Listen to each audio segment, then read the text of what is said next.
Bismillahirrahmanirrahim. Assalamualaikum warahmatullahi wabarakatuh. Untuk tatap muka ke-11 mata kuliah statistika, ini kita lakukan secara asinkronus ya, dengan media video. Jadi ini rekaman video kuliah pertemuan 11 untuk mata kuliah ini. Dan kita masuk ke materi analisis regresi dan korelasi.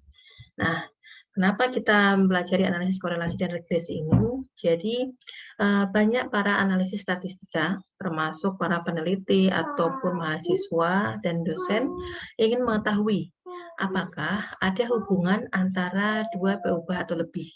Nah, jadi kita menguji apakah pendudukan parameter, kemudian pengujian hipotesis antara dua PU-bah. Tapi sebenarnya dua PU-bah atau lebih tersebut apakah memiliki hubungan atau tidak? Nah, di sini kita mempelajarinya lewat korelasi dan regresi. Nah, kemudian tadi ada hubungan antara dua PU-bah, hubungan atau relationship. Tapi tidak semua hubungan itu causal relationship atau hubungan sebab akibat. Nah, contohnya, apakah benar tinggi badan dengan berat badan itu berhubungan? Nah, mungkin hubungannya erat, tapi bukan berarti semakin tinggi orang, berat badannya semakin berat juga. Atau sebaliknya, bobot badan orang semakin berat, artinya dia orangnya tinggi. Nah, tidak seperti itu juga ya. Nah, jadi tidak semua hubungan yang kita cari nih dalam suatu analisis statistik berupa hubungan sebab akibat. Nah, kalau kita ingin tahu hubungan suatu PU-bah itu sebab akibat, memerlukan well-argued position atau argumen yang benar ya dari bidang ilmu terkait. Nah, jadi ada faktor lain yang menyebabkan mungkin ya hubungan tersebut menjadi sebab akibat. Nah, kemudian sebelum ke analisis korelasi dan regresi, kita mempelajari lagi alat analisis keterkaitan. Nah, tadi ada hubungan atau tidak, atau ada keterkaitan atau tidak. Itu ditentukan oleh skala pengukuran data atau variabel dan jenis hubungan antar variabel. Nah, untuk tabel yang pertama, ini skala pengukuran data variabel. Nah, kita ingin tahu hubungan atau relationship antara suatu variabel numerik dan kategorik. Di sini juga ada numerik, kategorik. Nah, bagaimana kalau ternyata hubungan antara variabel numerik dengan numerik? Keterkaitannya, maka kita akan menggunakan korelasi Pearson atau Spearman. Nah, nanti kita pelajari ya menggunakan Minitab, yaitu korelasi Pearson dan Spearman ini. Nah, bagaimana kalau hubungan antara numerik dengan kategorik? Maka bisa dibuat dalam bentuk tabel ringkasan. Begitu juga yang kategorik dengan numerik ya, tabel ringkasan. Nah, ini sudah kita pelajari di minggu awal tentang deskripsi penyajian data secara deskriptif ya, berupa tabel ringkasan. Nah, kemudian kalau hubungan antara kategorik dengan kategorik, maka ini menggunakan chi-square atau Spearman yang ordinal. Nah, di sini kita nanti mempelajari korelasi yang numerik dengan numerik ya, Pearson dan Spearman. Kemudian untuk yang jenis hubungan antar variabel atau causal relationship antara dua PU-bah, ini kita misalkan hubungan antara X dan Y. Nah, jika X-nya numerik, Y-nya juga numerik, maka alat analisisnya kita gunakan regresi linear. Nah, nanti akan kita pelajari lebih lanjut. Kemudian, jika X-nya kategorik, Y-nya numerik, maka alat analisis keterkaitannya menggunakan ANOVA atau analisis ragam. Nah, ini juga lebih banyak kita pelajari di pertemuan 12 ya. Nanti sedikit disinggung ANOVA. Kemudian, jika X-nya numerik, Y-nya kategorik, menggunakan regresi logistik. Begitu juga jika X-nya kategorik menggunakan dan Y-nya kategorik menggunakan regresi logistik. Nah, ini belum kita pelajari. Di metode statistika lanjut, baru kita mempelajari regresi logistik. Nah, hari ini kita masuk ke regresi linear, ANOVA, serta korelasi Pearson dan Spearman. Nah, yang pertama, apa itu analisis regresi? Kemudian, apa bedanya dengan korelasi? Kalau dua-duanya menyebabkan hubungan. Nah, jadi Pengertian atau definisi analisis regresi adalah analisis statistika yang memanfaatkan hubungan antara dua atau lebih peubah kuantitatif sehingga salah satu peubah dapat diramalkan dari peubah lainnya. Nah, jadi analisis regresi ini adalah suatu metode peramalan atau juga bisa kita definisikan ya. Analisis regresi adalah persamaan matematik yang memungkinkan kita meramalkan nilai-nilai suatu peubah tak bebas dari nilai-nilai satu atau lebih peubah bebas. Nah, jadi kita bisa menggunakan analisis regresi ini digunakan untuk meramalkan peubah satu dari peubah yang lainnya. Jadi jika kita ubah satu peubah, bagaimana peubah yang lainnya akan berubah? Nah, ini bisa diramalkan dengan analisis regresi. Sedangkan untuk korelasi, ini lebih ke mengukur keeratan hubungan linear dari dua variabel. Nah, jadi apakah keeratan hubungannya kuat atau strong atau weak, lemah keeratan hubungannya. Kemudian juga apakah hubungannya negatif atau positif. Ini fungsi korelasi.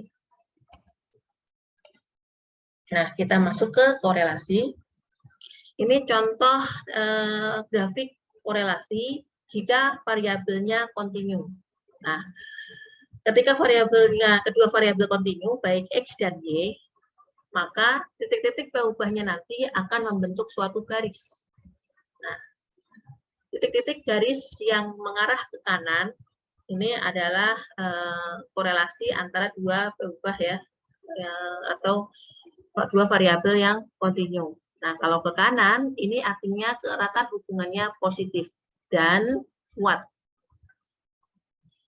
Nah, kemudian hubungan yang lainnya, hubungan antara berbagai variabel yang kontinu, itu bisa garis ke kanan, ya, kanan atas, maka hubungan korelasinya atau R-nya itu positif dan 1. Positif 1.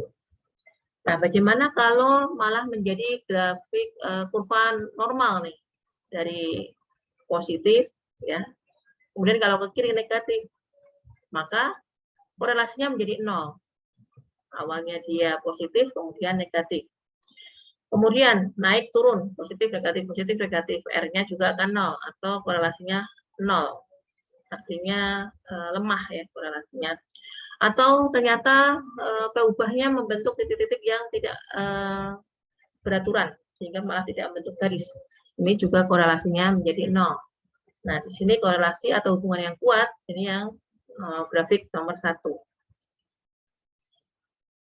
Nah, jadi ya, ketika kita berbicara tentang korelasi, kita akan menilai keeratan hubungannya. Bisa negatif, bisa positif, dan juga 0. Nah, jika dari kiri atas ke kanan bawah, ini cenderung ke korelasi negatif. Nah, jadi kuat, tapi kuat yang negatif hubungannya. Nah, kemudian kalau dari kiri bawah ke kanan atas, keeratan hubungannya semakin kuat dan positif. Jika tidak beraturan, maka 0. Nah, kemudian dari korelasi ini kita bisa menghitung koefisien korelasi. Nah, tadi ya, korelasi menunjukkan hubungan yang erat, tapi bukan berarti hubungan sebab akibat, gitu ya. Jadi bukan tadi bobotnya makin berat artinya dia semakin tinggi. Nah, bisa jadi tidak ya. Nah, kemudian nilai koefisien korelasi ini berkisar antara -1 dan 1. Jadi 1 ini kuat, tapi ada yang negatif, ada yang positif. Nah, positif negatif ini menunjukkan arah hubungan. Searah ke kanan, ini positif, berlawanan arah atau dari kiri atas ke kanan bawah, ini menjadi negatif. Jadi positif dan negatifnya ini artinya arah hubungannya dalam grafik dan maksimum 1. Nah, dalam hubungan yang linear, kita bisa menggunakan Pearson coefficient of correlation, tapi jika kita ingin mengetahui peringkat atau rank correlation, menggunakan trend relationship, menggunakan Spearman coefficient of correlation. Ini ada keduanya di tabel Minitab. Ya. Nah, jika digambarkan ketika kita menghitung koefisien korelasi Pearson, nah ini diturunkan dari rumus R, X, Y, R, jadi korelasi sama dengan SXY, koefisien korelasinya antara X dan Y per SX kali SY. Akhirnya nanti didapatkan SX atau koefisien korelasi untuk yang X itu akar dari sigma XI min X bar kuadrat per N min 1 dan SY sama dengan akar dari X dari akar dari sigma YI min Y bar kuadrat per N min 1. Nah, koefisien korelasinya ini semakin ke kanan, semakin ke angka 1, maka kuat dan positif. Semakin ke kiri, semakin ke angka minus 1, semakin kuat, tapi negatif. Mendekati 0, maka keeratan hubungannya menjadi lemah atau weak ya. Nah, kemudian tadi ya, kita harus ingat jangan sampai salah persepsi antara koefisien korelasi. Jadi memang menunjukkan keeratan hubungan, tapi bukan berarti ya menyebabkan menjadi hubungan sebab akibat. Nah, jadi tadi perlu well acute position dari pihak yang terkait atau ilmu yang berkaitan. Nah, contohnya tadi nih, apakah semakin berat badan menyebabkan tingginya semakin tinggi? Tidak juga kan ya. Ada yang bobotnya besar tapi ternyata tidak tinggi. Nah, ini jadi keeratan hubungan bukan berarti sebab akibat. Nah, kemudian ada beberapa tipe hubungan yang tadi belum disampaikan adalah curvilinear relationship. Nah, ini korelasinya juga 0, seperti ini. Di awalnya negatif, kemudian positif. Dan kadang-kadang ada data pencilan atau extreme data values. Nah, ini ya, data berkumpul di bawah, di angka minus dan sampai 3. Tapi ada yang positif hingga angka 12. Nah, untuk korelasi dan regresi ini tidak resisten terhadap pencilan. Jadi ketika ada nilai ekstrem, nanti akan menyebabkan perubahan rata-rata.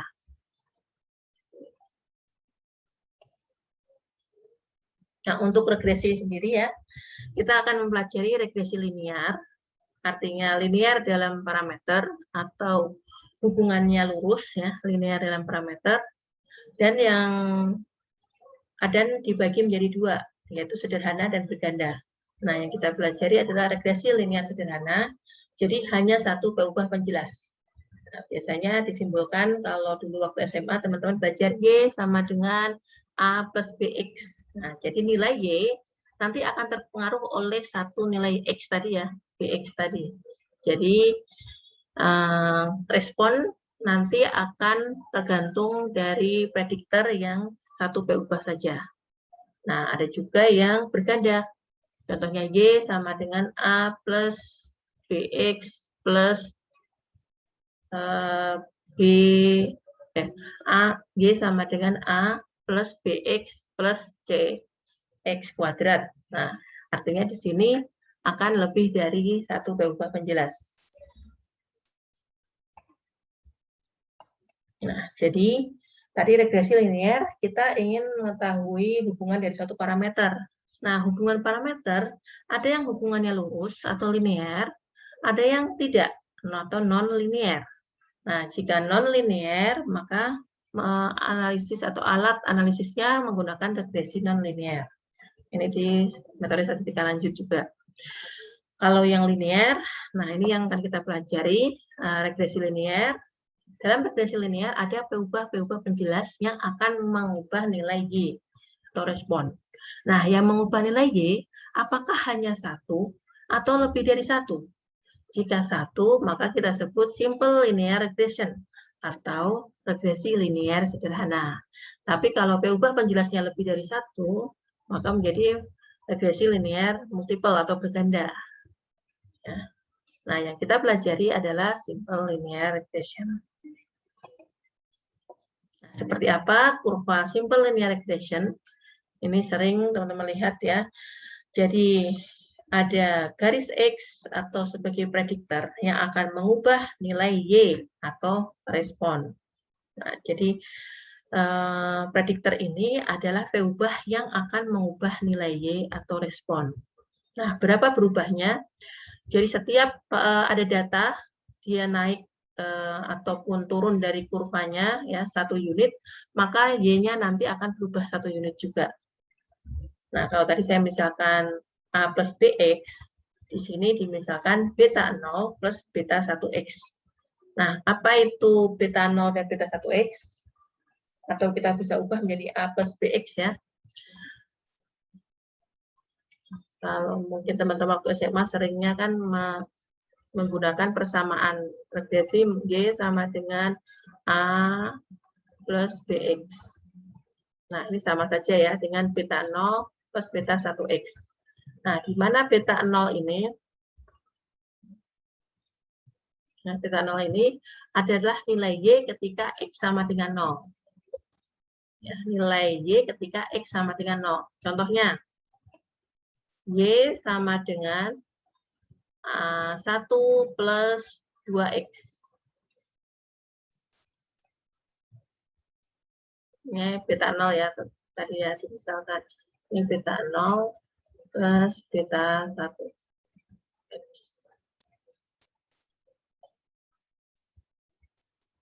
Nah, maka berapa nilai Y-nya? Kita sudah misalkan ya. Nah, jika X-nya 0, aduh, kita hapus dulu, coret lagi.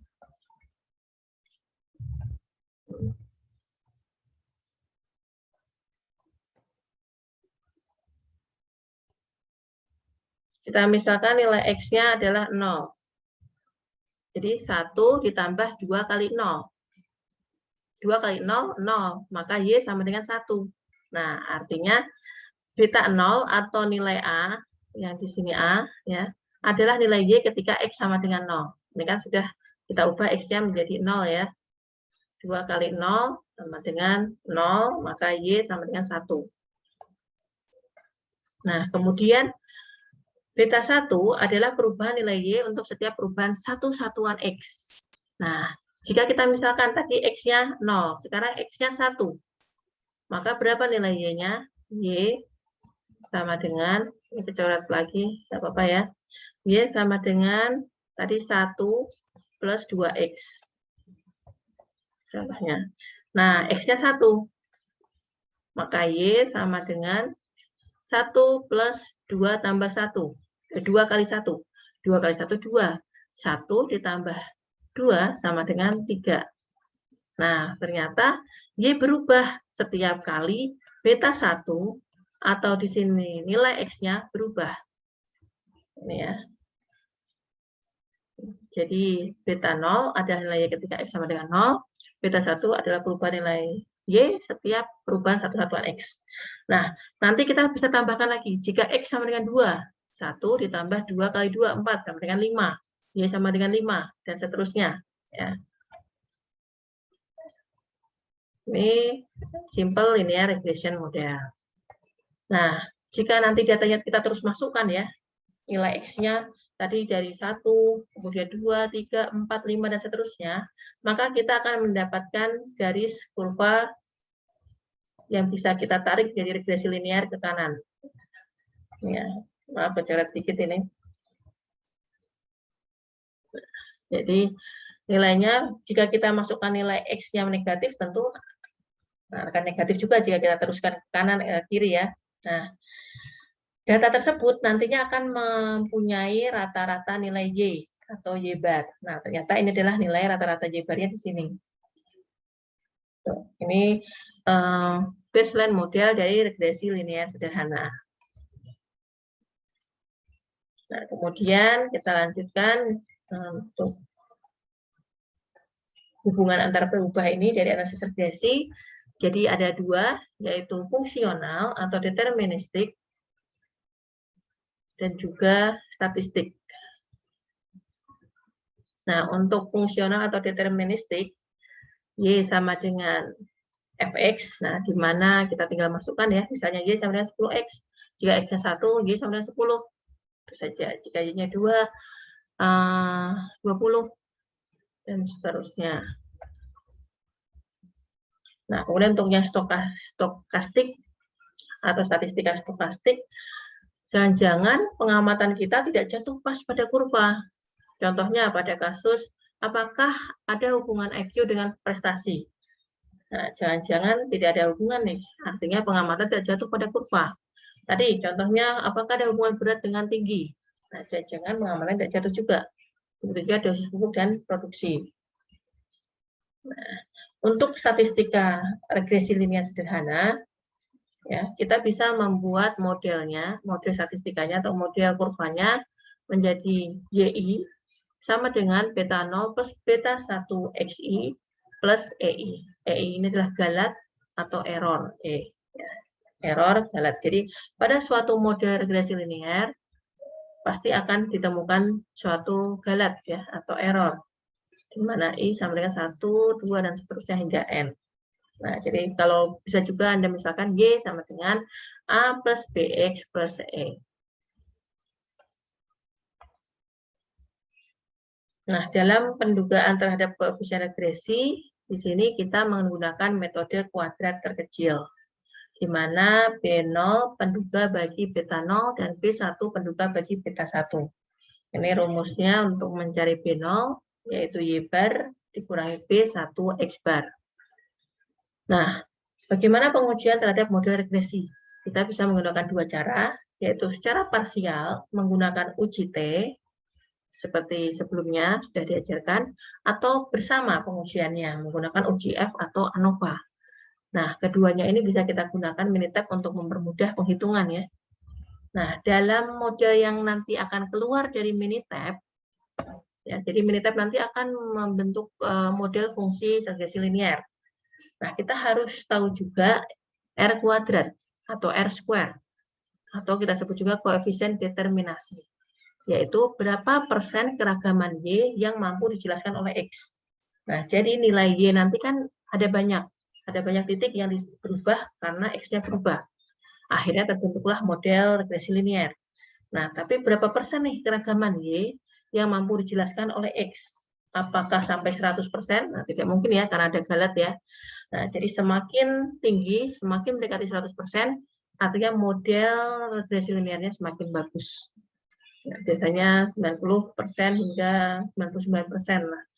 Keragaman Y artinya mampu dijelaskan oleh X. Nah, jika dikurang dari 80%, artinya modelnya kurang mampu ya menjelaskan keragaman Y. Nah, tadi metode untuk mengetahui koefisien regresi ya, yaitu menggunakan metode kuadrat terkecil. Nah, metode kuadrat terkecil ini yaitu dengan menduga parameter pada regresi dengan meminimumkan jumlah kuadrat galat.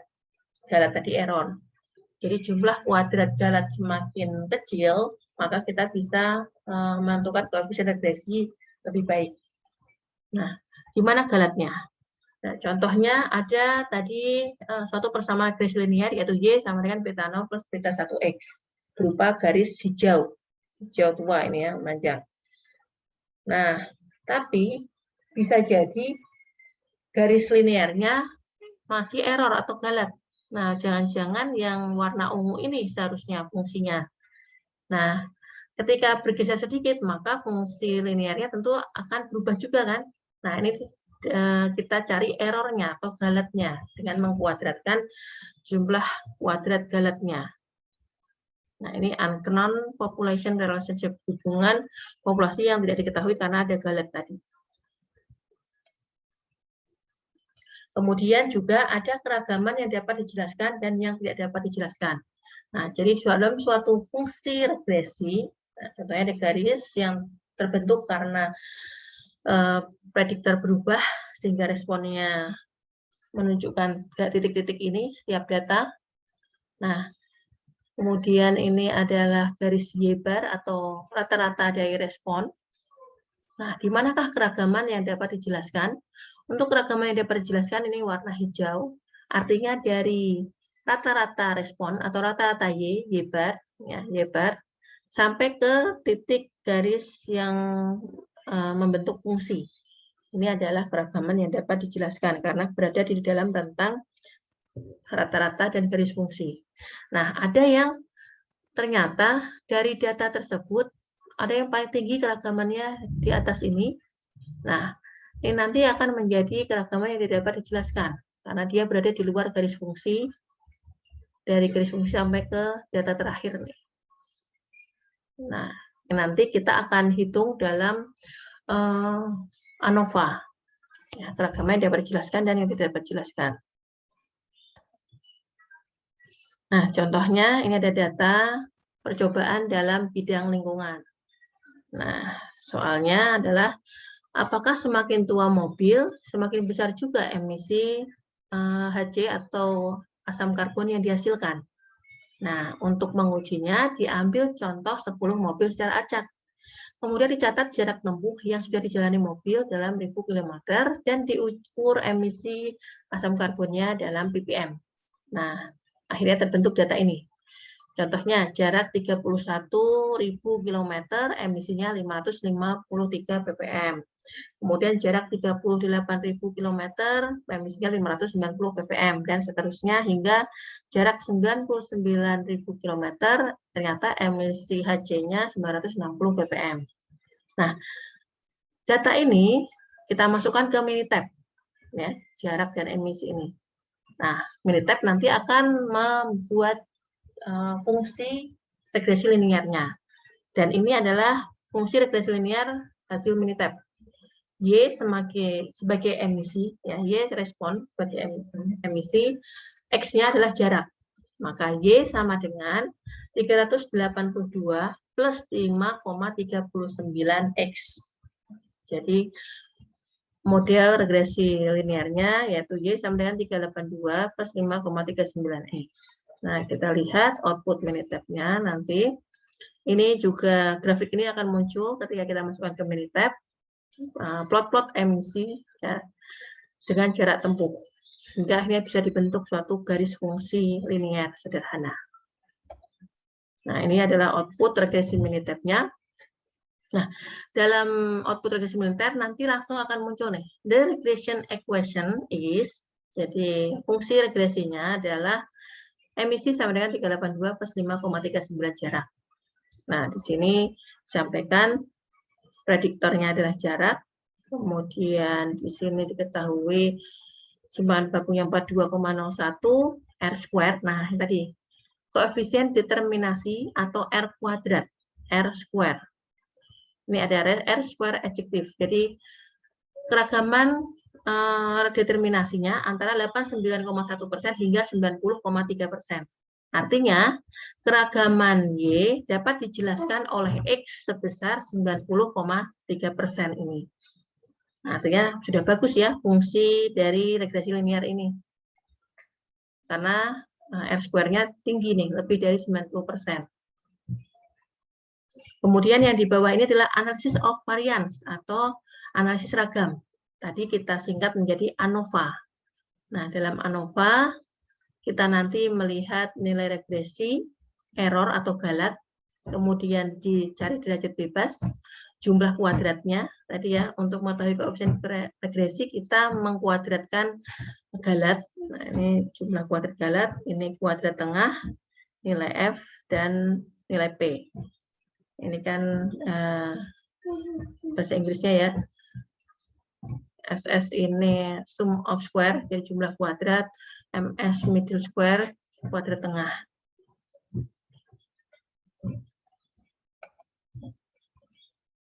Nah, dari analisis regresi tadi ya, kita lihat bahwa pengujian dapat secara parsial, uji T, jadi menggunakan uji T atau menggunakan ANOVA. Nah, kalau tadi ada ANOVA-nya, uji F-nya. Jadi kita sudah menguji model regresi secara bersama. Dan bagaimana menilai kesesuaian model? Tadi ya, R square atau R kuadrat adalah koefisien determinasi, yaitu persen keragaman Y yang mampu dijelaskan oleh X. Nah, kalau dari data ini, R square-nya besar, yaitu 90,3%. Jadi keragaman Y yang dapat dijelaskan oleh X adalah 90,3%. Dan model artinya sudah sesuai. Nah, kemudian kita coba uji hipotesis dengan ANOVA jika secara manual. Tadi kan sudah menggunakan Minitab ya. Ketika uji hipotesis secara manual, ingat kita harus menentukan H0 dan H1. H0 dan hipotesis alternatifnya. H0-nya beta 1 sama dengan 0. Maka hipotesis alternatifnya beta 1 tidak sama dengan 0. Kemudian kita akan menguji menggunakan analisis ragam atau ANOVA, yaitu uji F. Ini ada rumus uji F. Nah, kemudian kita harus menghitung juga JK, tadi sana FF ya. Jumlah kuadrat total, yaitu jumlah kuadrat regresi dan jumlah kuadrat error. Di mana nanti keragaman total adalah keragaman yang dapat dijelaskan oleh model, ditambah keragaman yang tidak dapat dijelaskan oleh model. Nah, jadi jika regresi ini adalah keragaman yang dapat dijelaskan oleh model, jika error, keragaman yang tidak dapat dijelaskan oleh model. Nah, ini adalah tabel ANOVA. Sumber analisis ragamnya adalah regresi, galat atau error, dan total. Kemudian yang akan kita hitung adalah derajat bebas, kalau di Minitab per IDF, jumlah kuadrat atau FF kalau di Minitab, kemudian kuadrat tengah atau kuadrat total atau tadi MF ya di Minitab, dan nilai F-nya.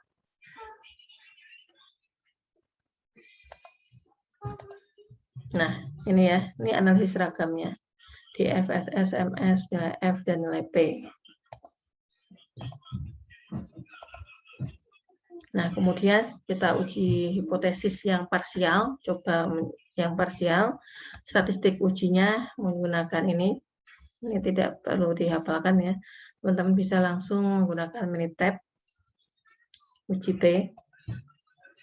Kemudian ketika dibentuk ya, dalam bentuk line plot, di mana tadi fungsinya adalah emisi sama dengan 382 plus 5,389 jarak, maka di sini kita dapat fungsi linearnya, regresi linearnya yang warna hitam.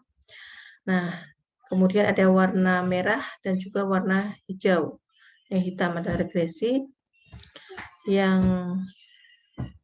merah ini 95% CI, yang hijau 95% PI.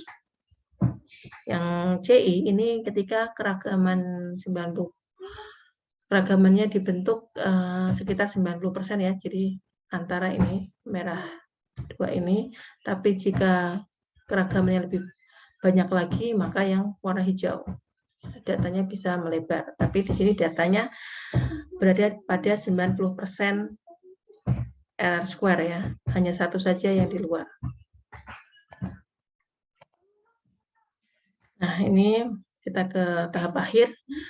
Ketika kita tadi menggunakan korelasi dan regresi untuk mengetahui hubungan suatu peubah, tapi ada keterbatasan dari analisis korelasi dan regresi linear. Nah, keterbatasannya apa? Ya, tadi ya, kita hanya bisa menggambarkan hubungan yang linear karena kita menghitung menggunakan korelasi dan regresi linear. Kalau yang non-linear, menggunakan regresi non-linear. Kemudian, korelasi dan metode kuadrat terkecil pada regresi linear tidak resisten terhadap pencilan. Nah, jadi kalau ada satu data yang jauh sekali dari fungsi, itu nanti bisa mengubah fungsi linear tadi. Jadi jika harusnya Y sama dengan A plus BX, nah karena ada satu data yang pencilan, nah bisa jadi berubah fungsi tadi. Nah, kemudian prediksi di luar selang nilai X tidak diperkenankan karena kurang akurat. Nah, ini juga ya, otomatis ketika tadi ada tetap pencilan, otomatis prediksi di luar selang nilai tidak diperkenankan karena kurang akurat, membuat fungsi linearnya kurang akurat. Kemudian hubungan antara dua variabel bisa dipengaruhi oleh variabel lain di luar model. Nah, contohnya tinggi dengan berat badan tadi. Tidak ada hubungan sebab akibat. Bisa jadi karena ada variabel lain di luar model. Nah, ini ada kutipan dari ahli matematika GIP Box bahwa all models are wrong, but some are useful.